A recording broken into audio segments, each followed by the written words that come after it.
Hey guys, Mass Commentary here. This is video number 2. So the topic is people who have ordered a bar's safeword drink to get out of a bad situation. What was your date like and how did the staff help?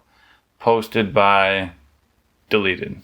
Yeah, this should be pretty interesting. I bet there's going to be a bunch of creeps and guys who try and hit on girls way too hard. And let's get into the first story. Ordered a Manhattan. Bartender told me I had a call at the phone at the end of the bar. I go over and look around for a phone but can't find one. He then asked me if I need a cab and that I can wait out back for it to arrive. I had no idea what was going on, and after a few exchanges of quizzical looks, he explained that a Manhattan is a safe drink. I just wanted a Manhattan. He said I was the first person in years to have ordered one at the bar. That's kind of surprising. Not that the guy was a creep, but that a Manhattan would be a safe word. I feel like that's a pretty common drink.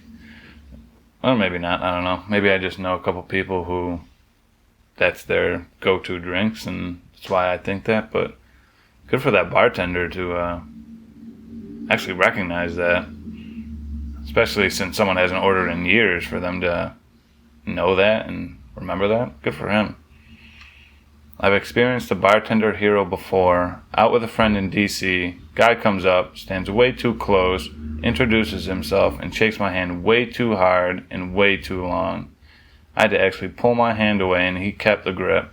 I politely told him I was visiting a friend I hadn't seen in a while and wanted to spend time with her and turned my back. He kept standing there trying to talk to me. I again, but more firmly, told him I wasn't interested. He stayed, of course, because he's a creep. And he wants to get in your pants. He ordered another drink at the bar, and the bartender serves him all the way at the other end of the bar. Actually showed him his drink and said it'll be over here and walked it as far away from us as he could. I thought that was brilliant. He got a very, very good tip from us. Again, good for that bartender to recognize that. Most bartenders, depending on what bar you go to, they're so busy that I'm surprised he actually recognized that. But, yeah, why not give him a good tip for that? He saved you from a night of having to deal with that creep. Next one. This isn't exactly a bar story, but a bus story with a bartender. What buses have bartenders? It happened back when I was in uni. I had to rush back home for a family emergency, and the cheapest and fastest option was a Greyhound bus that departed at midnight. It was a 4.5-hour drive from point A to point B downtown. Anyways, I sat alone. The bus wasn't very full. I fell asleep about an hour into the ride and woke up to a man in the seat next to me with his arm around my waist and head on my shoulder. I push him off right away. I was creeped out, but also afraid to make a scene. Maybe that's why he didn't. In the middle of the night where I thought only the driver was awake at this time. I asked him what he was doing and to get off me. I was in the window seat and felt trapped and frozen. He tried to make small talk with me, saying I looked cold and needed a warm, hard body. Yeah, I bet he did. And I hope you just put that hard body, the word hard, in the middle of that, because if he said you needed a warm, hard body, I'm sure he didn't mean what you thought he meant. I picture him having some sort of creepy innuendo with saying that. He said when he arrived that we should grab a coffee because he sensed a vibe between us. Yeah, the vibe of you snoring and him grabbing onto you. I kept recoiling, and I remember telling him that I'm very uncomfortable and that he should go back to his seat. In response to my request, he said not before I get something, and he tried to kiss me. This way you just smack him, get him out of your face, kick him in the nuts or something, punch him in the dick, something. I pulled back so hard that it hit my head against the window. To make a long story short, a woman, a complete stranger, a few seats behind me, comes along and goes, "Oh my God, I thought it was you I saw boarding the bus. We've got some catching up to do, girl." She said, "Excuse me, sir, do you mind really loudly to the creep, and the bastard got up and went back to his seat. She hugged me and asked if I was okay and said she'd sit next to me until we arrived at our stop. I was so glad because I really thought he would have followed me when we got off the bus. Yeah, he probably would have. If he was willing to hug you when you were sleeping, he would for sure follow you. No doubt about it. She told me she worked at a bar and is used to intervening when she senses something isn't quite right. I couldn't thank her enough. 8 years later, and the woman is now one of my best friends. Well, it's a happy ending to a creepy beginning. I don't know about safeword drinks, but once in my early 20s, I went on a date with a guy who I didn't know well, but seemed fairly normal. I'm guessing he wasn't fairly normal. About 2 drinks in, he starts dropping some real creep vibes. Yep, there we go. Says that he loves how young I look, and at one point he literally said, "You look barely old enough to have your period." Oh God, this guy's a pedophile. Yikes. I make eye contact with the bartender behind me and mouth, "Help." She came right over and asked if I had been in recently because there's a scarf in Lost and Found that might belong to me. I walked with her to an employee room and explained the situation. She waited with me while the bouncer bounced him. Later, that same bouncer walked me to my car. Yeah, I hope you asked the bouncer to walk you to your car. That man would have tried to pull something. He seems like just a gross pedophile.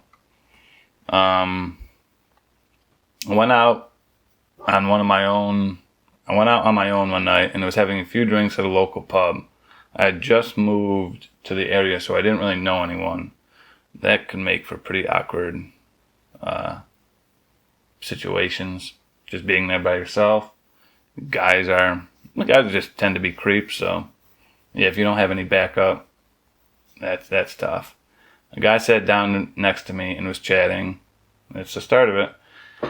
At first, it was just casual, but he eventually became real tipsy and handsy. Then the guy actually kissed me just out of the blue, and I told him I was not okay with it.